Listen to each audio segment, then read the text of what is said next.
Good morning, Coolest Coast. It's time for Coffee on the Coast. Good morning, everyone. Welcome to this episode of Coffee on the Coast. I'm your host today, Tina Prigge. Delighted to welcome back to the show Dylan Chmura-Moore, Music Director of Manitowoc Symphony Orchestra. Hi, Dylan. Good morning. I'm so happy to be here. Though I got to admit, it's icy and cold out there. I wish I was hibernating. It would be Yeah. nice to be a bear right now. Although, it is the month of February, so it's the month of love, and you're here to talk about a beautiful combination. We're talking love, we're talking symphony music, and we're talking ballet. Tell people a little bit more, Dylan, about the upcoming February 15th concert. Well, I adore collaborations.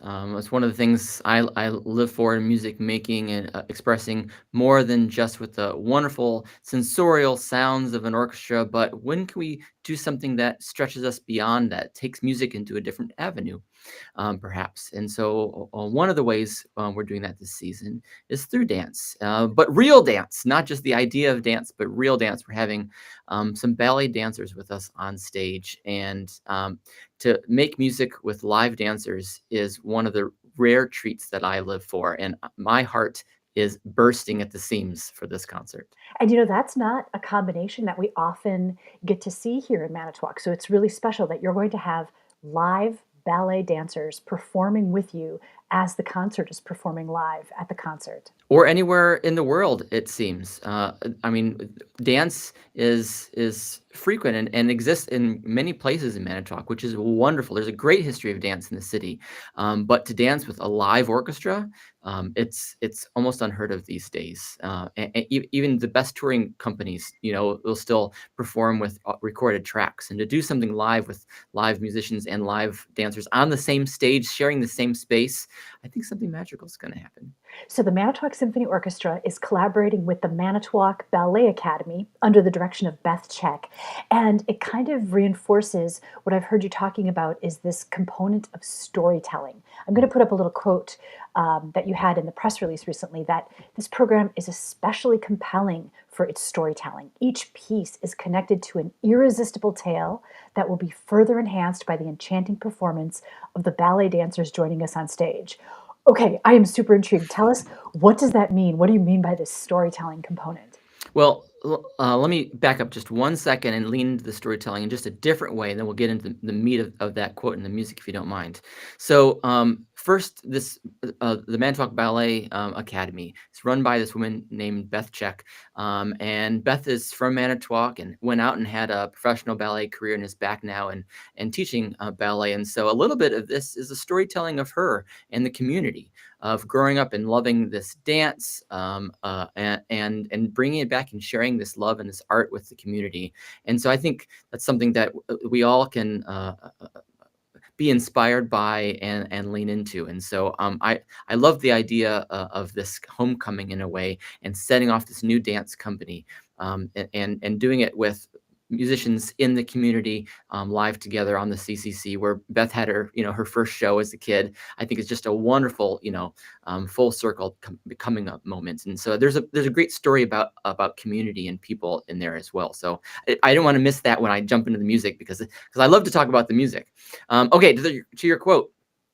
So we've got four big pieces on this concert. And the first is by Tchaikovsky. Everyone knows that he's a fantastical writer of some of the big, most beautiful orchestral masterpieces. And he also wrote a lot of great ballet. And everyone knows Nutcracker, for example, and has fallen in love with Nutcracker for all the good reasons. But Tchaikovsky's actually his favorite work that he ever composed, also a ballet, is Sleeping Beauty. And so we are going to perform movements from the Sleeping Beauty. Again, his favorite piece that he ever wrote, which I think says something because he wrote so much amazing, masterful music. But we all know Sleeping Beauty perhaps from Disney, but this is like kind of the original telling of Sleeping Beauty, where the evil stepmother is a part ogre and wants to eat her grandchildren and eat Sleeping Beauty. I mean, it's some terrifying stuff. You're thinking Brothers Grimm, like that real kind of hard edge kind of fairy tale stuff. So this is what's going on in this music, and it is real, and it is visceral, and so emotive. And so to have live dancers on stage with us, what we offer, this just real raw music to the audience, I think only amplifies the arts, the celebratory nature, the holiday. Is a great place for us to live and to be and to celebrate, hopefully together. You know, it's an interesting component of music to imagine that as Tchaikovsky is composing this, he's seeing visuals. He's composing it as a storytelling means. I guess I sometimes forget that or don't think about that, right? You think about the music, but at least I sometimes forget that there's actually the story that goes along with it. That's beautiful. And it is a wonderful, heartfelt story for sure, telling the tale of our Sleeping Beauty, from her for her whole entire life, from birth. If you remember the story origins with fairies coming to her christening and such, and so it is a unique story and so well crafted. There's quotes by Tchaikovsky saying that I didn't have to touch the story one bit. It was perfect. Libretto was perfect, and all I had to do was create the music, and that's a rarity. People have to have some creative license sometimes to make it fit what they do. But the story is so perfectly laid out and so timeless that Tchaikovsky could just really focus on the music making. And having this story inspired not just the notes themselves, but for me, as a conductor, and then collaborating with these dancers and the musicians and putting it all on the same page, it has a different kind of pacing. It has a different kind of movement throughout, which you don't get if don't have live dancers to move with, because music performed, must be performed at a different pacing and such by a tuba versus a clarinet versus a violin, for example. And so if just an orchestra is performing that music, well, that also can be a different pacing versus if a dancer needs to dance to that music, because our bodies move at different speeds and must have different motions. And so different choreography requires different pacing and movements. And we have that at this concert, and a rare, rare, rare treat. And Tchaikovsky knew this. He, an expert musician, expert composer for ballet. So he wasn't just thinking about the story, he was also thinking about how the dancers moved and how the music must breathe and move along with the dancers in collaboration. And again, perfect for the holiday coming up about, well, all the things Valentine's. I love it. Okay, there's so many questions I have, but one question I have is knowing that Tchaikovsky really loved this piece in particular, that it was one of his favorites. As a music conductor, how does that make you feel? Like knowing that this piece was beloved by the composer himself. Oh, I don't know. I could, if I really thought about it, I might have some cold sweats and not get any sleep at night and have the weight of the world. Oh my gosh, I have to live up to Tchaikovsky's ideal. I will lock that in a box and put it away and not worry about it too much. And I will just revel in the beautiful sounds that it is, because it is truly one of the greatest pieces of music. And for some reason, I think because of its immense length and such, but it's not actually performed that often. I don't know why. I mean, I think it's overshadowed perhaps just by the popularity of the Nutcracker because of the holidays and such. Or maybe Tchaikovsky's symphonies, because they're so traditionally programmed in the concert hall. Ballet music, for some reason, doesn't exist so frequently in the concert hall. We've told ourselves that the pinnacle of concert music is the symphony, so we got to play symphonies, and then we only have enough time for throw in an overture for a few minutes. But these ballet scores, which are multiple hours long sometimes, have some of the most amazing, colorful music, like opera, as you'd imagine, right? It's not just the music. This music is being informed and being inspired by wonderful sets, wonderful costumes, of course, the dance as well. And so there's so much inspiration, I think, and deeper meaning that goes into these ballet scores that are just ripe for us to bring back out and to celebrate. It's every and this is maybe the crux and be all. Tchaikovsky was asked, to make portions, create a suite basically during his lifetime of moments from the ballet. And Tchaikovsky said something to the effect of, "It's all fantastic. I can't choose. Let's just play the whole thing." So then what do? So then you don't do it at all, maybe. Well, we put some things in the back room, and we're only going to do perhaps my favorite moments. Hearing you talk about it really makes me excited. And you've also shared a little video clip of the dancers at Manitowoc Ballet Academy getting ready, rehearsing for this. So let's just take a quick little look at this.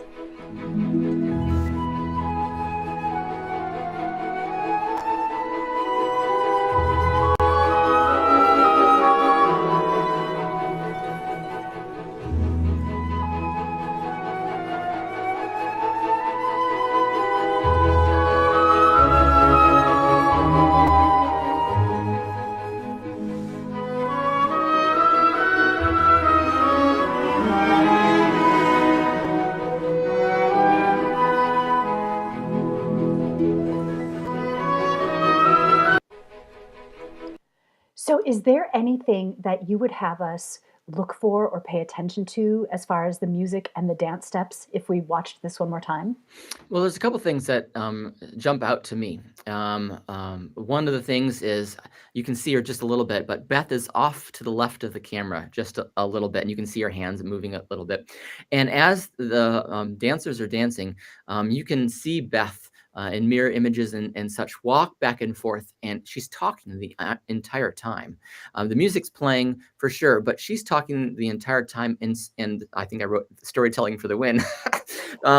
Jokingly, because she's offering instruction. Oh, you must inhale this way, you must breathe out this way, and look longingly off into the distance, and say your goodbyes, but you don't want to go. There's all this narrative that's happening in the background. So there, it really is, as you brought up earlier, storytelling. That's inspiring every single movement, every single step, every single pause in the action. And so maybe that leads into the second thing that jumps out to me. The first time I was shared this video and I saw the video, I was not taking the video in the studio, unfortunately. What jumps out at me is the pacing. I've said this word already a couple times before. So in any kind of great melody or composition or it doesn't matter what music it is, there's some sort of arc. And typically it might be the stereotypical hump or whatever that is, but it also could be something that dips down and comes back up, or some kind of opposite thing if the music ends a little bit down or what have you. There's some sort of arc. And sometimes that arc is really extended. It might take 45 minutes to get the full breadth of that arc, or sometimes it's 30 seconds or what have you. And so these dancers' movements, they're hearing the phrase. The choreography is being aware of the phrase, and they are timing not just when to pick up their leg or whatever, but how to get into that lunge, and how to increase slowly actions over time to have lifts that take off at a certain time and last a certain amount of time. And so that the arc of the dance, the arc of the choreography, is also associated with the melody. And so you're not only hearing some sort of harmonic tension and dissonance and resolution there finally at the end, but you're also seeing a physical tension and dissonance and resolution at the end. And those things build and grow and complement each other. And I love to watch that and hear how those two worlds are intertwined with ballet. I love to hear your interpretation and then to watch it again. So let's do it one more time, keeping what you've just described in mind.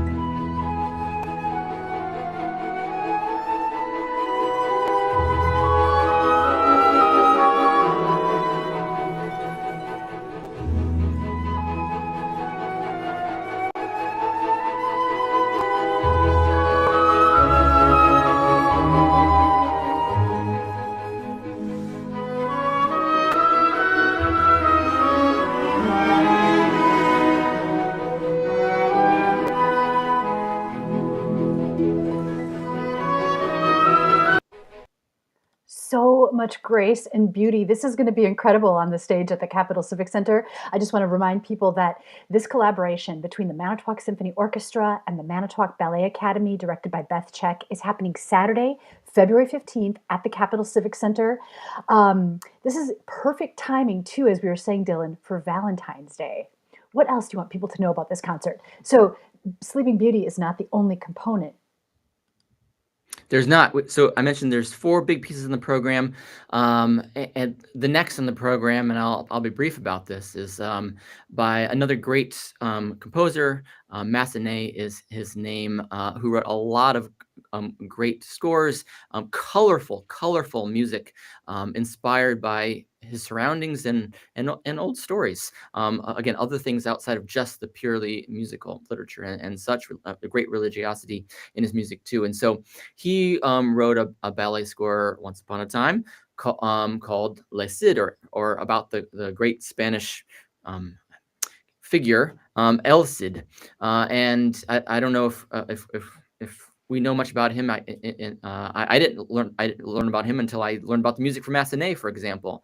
But there's we all know, for example, Homer's Odyssey, or Homer's writing these great, fantastic epic poems from long time ago.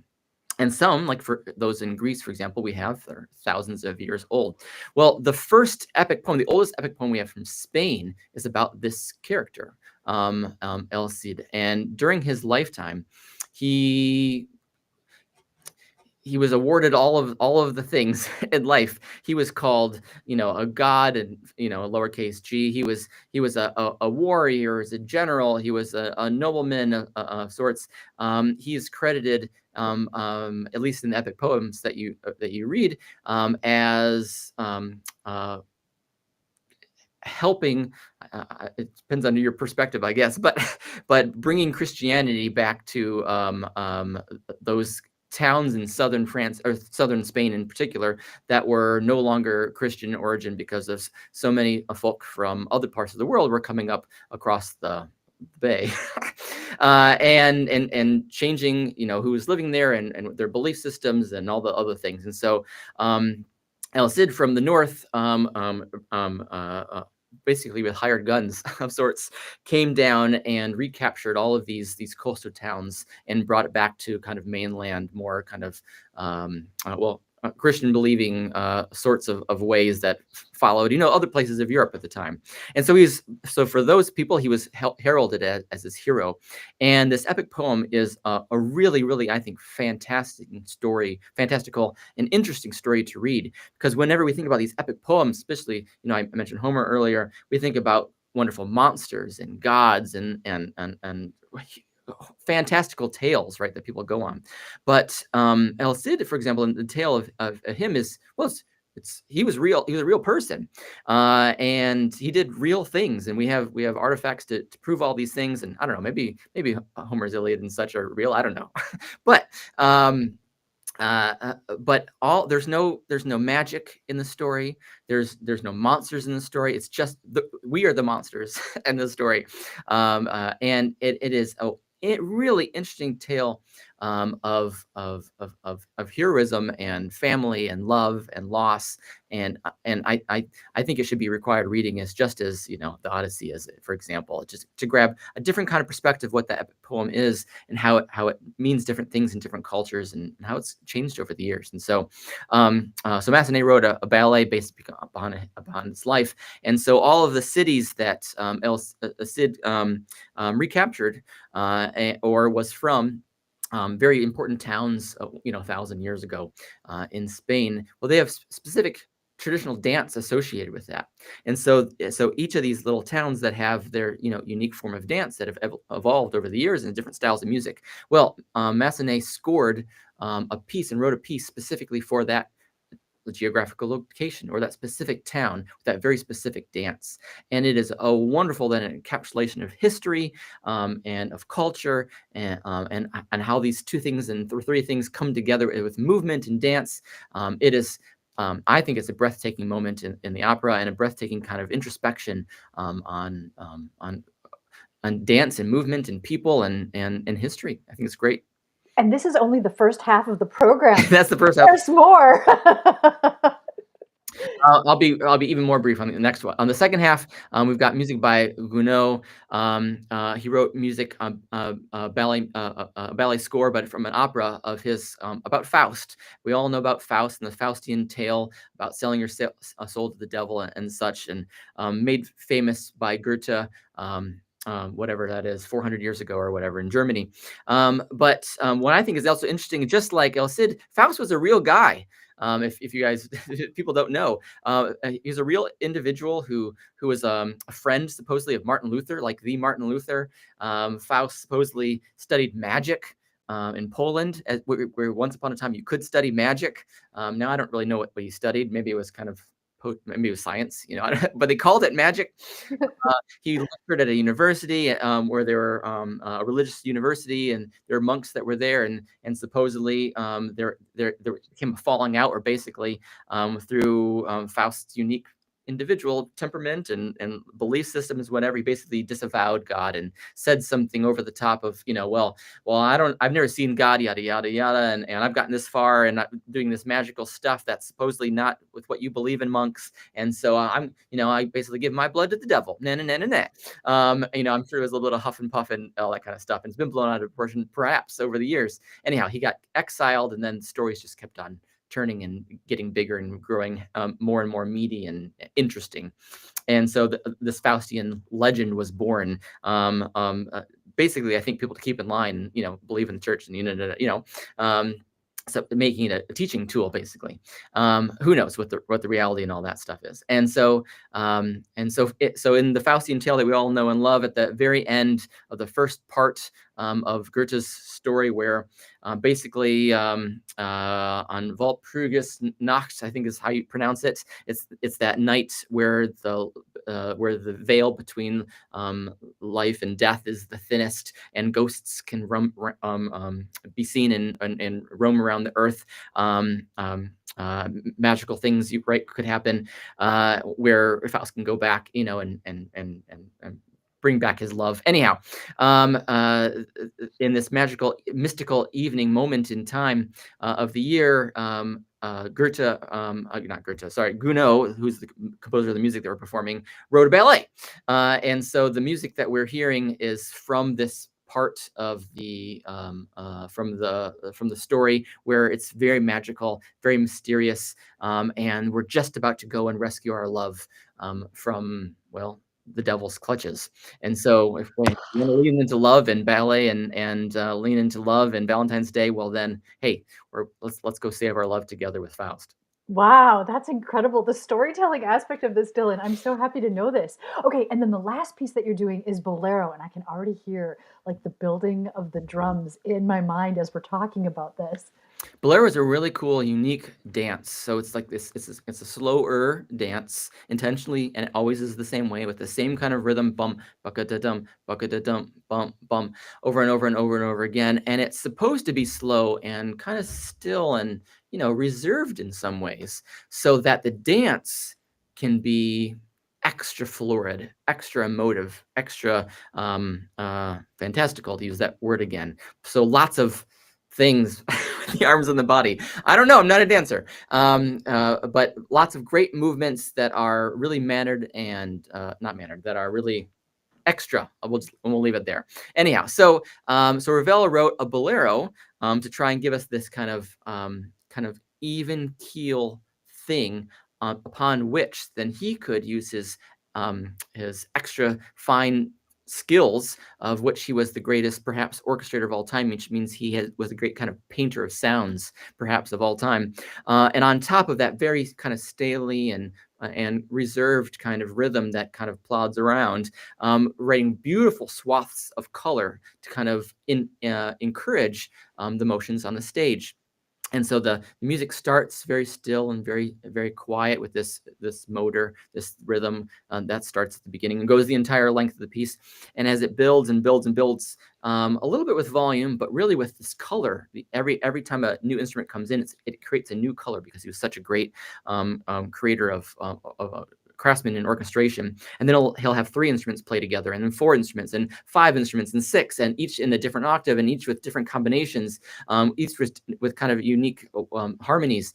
And it just becomes this wonderful, colorful tapestry that becomes more and more insistent, more and more vibrant, basically growing in one big crescendo to the end, where on stage the tale is a prima ballerina in a bar dancing on a table, basically, and slowly begins with her bolero dance. And as the music unfolds, she can put more and more creativity and more expression and more elaboration into her movements, and it whips up a frenzy slowly, very measured over 17 minutes or thereabouts, 18 minutes thereabouts, up until the very end. There's brawls and there's table flippings, and there's all kinds of mayhem that's happening in the bar, and everyone's whipped up into this crazy frenzy with the bolero, and just basically gets cut off and everyone gets thrown out of the bar. Well, I made up that last little bit, but that's what it sounds like in the music. The bar says you can't go home, but you can't stay here, one of those kinds of things, and it slams the door or something along those lines.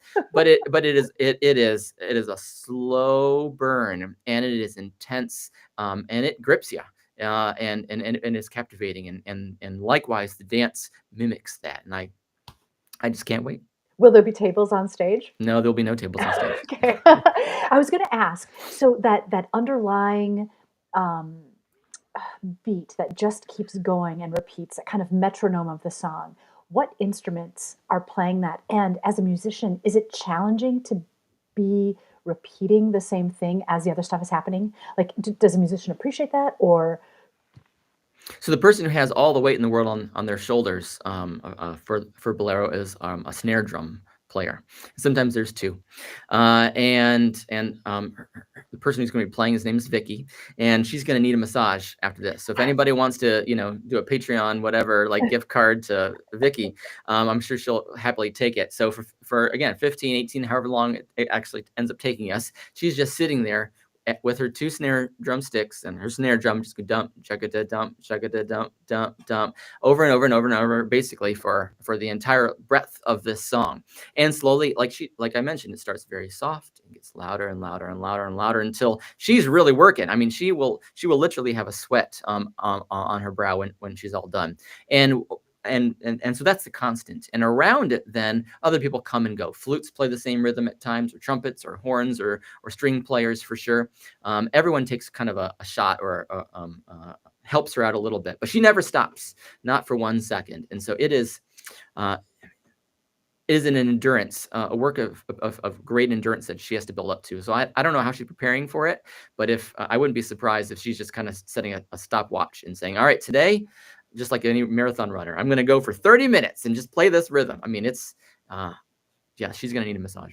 That's incredible. That's incredible. All right. And all of this beautiful picture that you've painted for us today about what people can expect on February 15th when the symphony presents And We Ballet, A Little Romance, seems perfectly kind of encapsulated in this remark by Peggy Pitts. She says, music, dinner, flowers, candy, love can be combined in any combination for a truly special and unique Valentine's Day experience, whether it's shared with your sweetheart, galentines, or palantines. This music and concert experience will appeal to a variety of interests. I hope so. Everyone's welcome. You've got a space for you at this concert, whether what you're looking for, dance, or just pure music making, or the collaboration, or storytelling, or the colors of the orchestra, or just a night out, or you're trying to make up for something you did poorly to your significant other, and you're trying to get good in their graces. Whatever it is, your reason, this concert should really fill your needs. And I love that the concept too, like, don't feel like you have to have a sweetheart on Valentine's Day in order to appreciate this. Grab your girlfriends and have a gals night out. Just grab your buddies, have a buddies night out. You can even come to the concert yourself. It's a great social experience. There will be other people to interact with. Don't let any of that stop you. Well said. Thank you. And then tell us a little bit about the afterglow. People are invited to join in the continued merrymaking. Always after our concerts, we want to keep the party going, just like you might have a pre-concert drink or dinner or whatever. After the concert, the orchestra, I and others, we all go over to the Stage Door pub right around the corner, right behind the Capital Civic Center, and we eat and we drink. There's usually appetizers for us to munch on for free, if that encourages anybody else to come. The fires will usually be on outside. That's not too cold, or the heaters and such. There's usually live music that's happening there too. And so the orchestra and I and the audience, it's time for us to come together, and any guest artists, of course, just to come together and continue having a conversation and enjoying it and reflecting on the night that we just had, and hopefully building some relationships and maybe doing cool things like this in the future. It's incredible. And this is all happening right here on the coolest coast. Dylan, as always, it is such a pleasure speaking with you about this. You make us smarter and enthusiastic. Thank you so much. Well, ditto. Thank you for having me. My guest today, Dylan Chmura-Moore, music conductor of Manitowoc Symphony Orchestra. I'm your host, Tina Prigge, signing off till next time. Stay cool, everyone.